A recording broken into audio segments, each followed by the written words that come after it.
selama guru penggerak berlangsung selama 9 bulan, ada 3 modul yang dibahas di sana.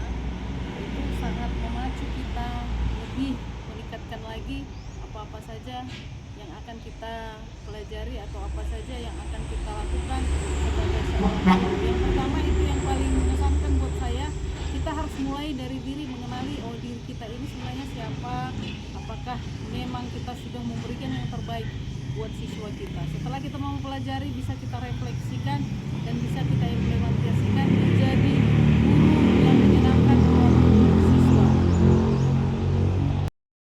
Pengalaman saya menjadi guru penggerak khusus di modul 2, yaitu pembelajaran yang berpihak pada murid, yang ternyata ketika kita mau melakukan pembelajaran di awal itu harus kita buat tes diagnostis, mendiagnosa apa sih yang menjadi keinginan dan kebutuhan dari si murid tersebut, atau kita memanggil orang tua bagaimana sih sifat atau minat dan bakat siswa gitu.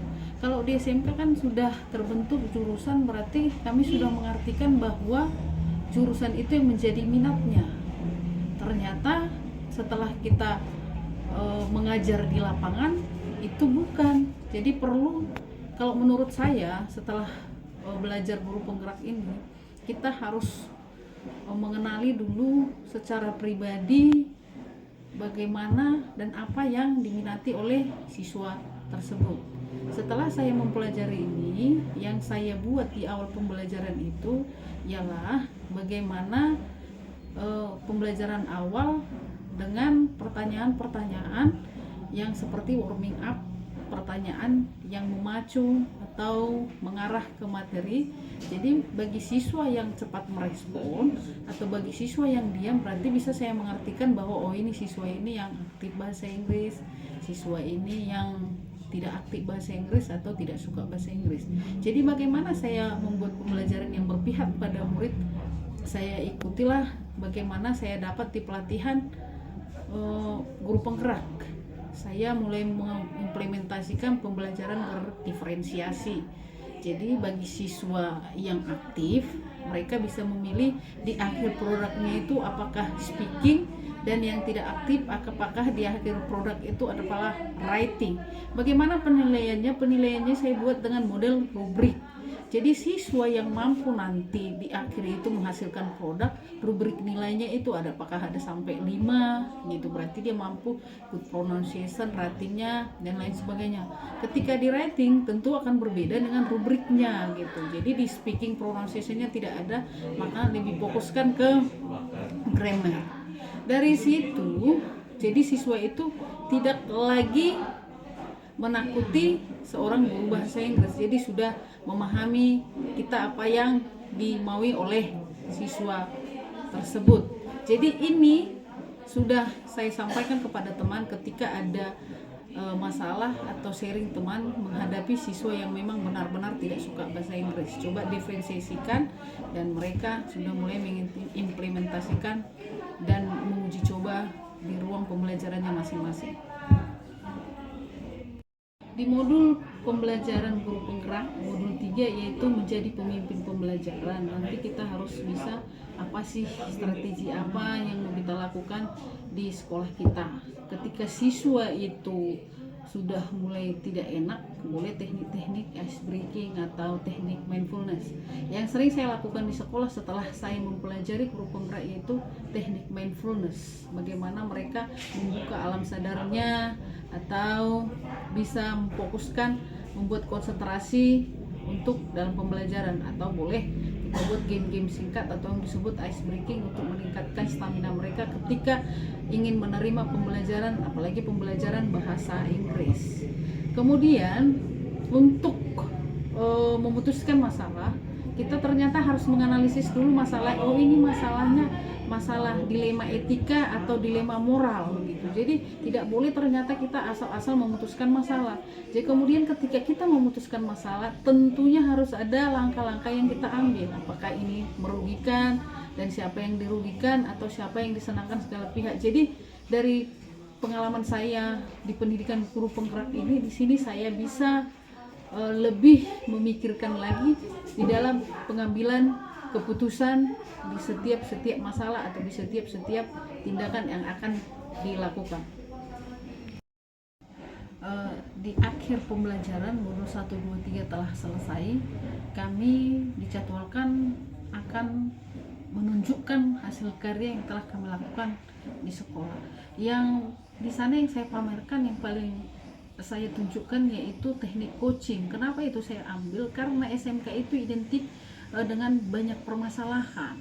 Jadi saya rasa ini sangat penting diimplementasikan di sekolah, karena siswa yang ada masalahnya dilakukan teknik coaching, mereka akan memahami bahwa mereka itu bersalah dengan kesadaran mereka sendiri.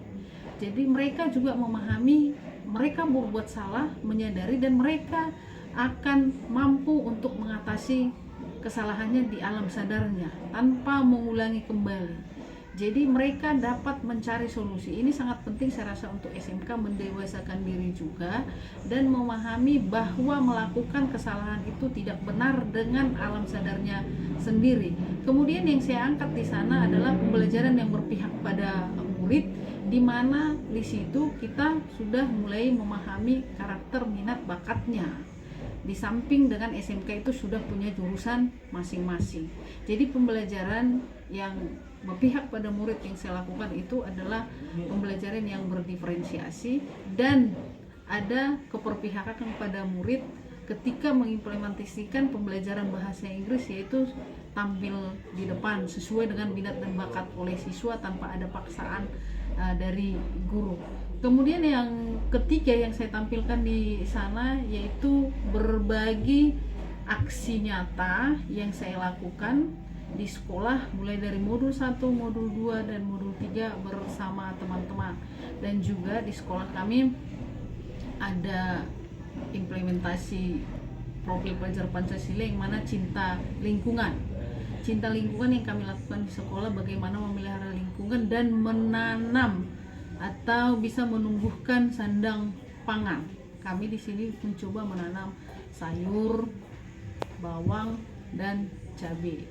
Itu yang bisa saya sampaikan dan itu yang saya pamerkan setelah implementasi dari pembelajaran guru penggerak dari SMK Negeri 1 Lagboti.